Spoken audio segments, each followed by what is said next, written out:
Ayatollah al-Uzma Khamenei, Sayyid Ali Khamenei, he also has a very famous in this regard.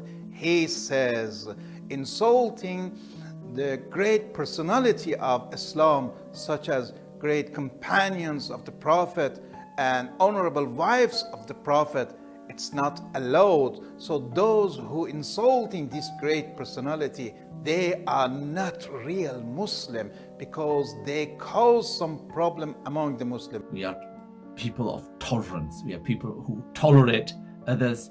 There is diversity, and certainly we do not exclude Muslims. We do not call Muslims a kafir. That would be one of the most biggest major sins that anybody can commit. قوتنا في وحدتنا وضعفنا في فرقتنا. Yes, we have theological differences.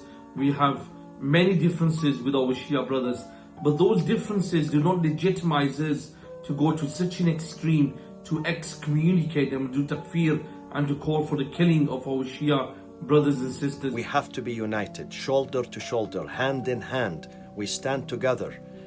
The dignity of Islam stems only from the unity of the Shia and the Sunnis. We should take care of what Allah wants from us. We should satisfy Allah. We shouldn't follow our desire. We should live under the umbrella of La ilaha illallah Muhammad Rasulullah, and all the believers are brothers. In this case, Allah will be satisfied with us.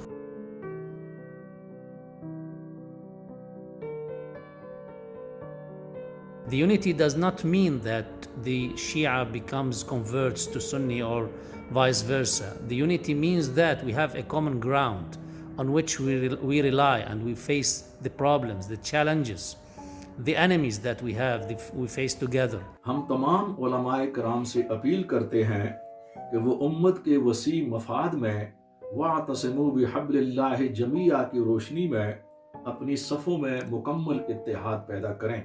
لقد حول الإسلام ناسا كانت لهم قلوب هي أشبه بالصخر إلى قلوب فيها رحمة. The scholars need to discuss these contentious issues within scholarly circles and resolve them and put them to rest for once and for all. Islam has one heart, that is brotherhood. إنما المؤمنون إخوة. واختلافنا يشوه صورتنا ويعيق تقدمنا ويوقف مهمتنا بين الأمم.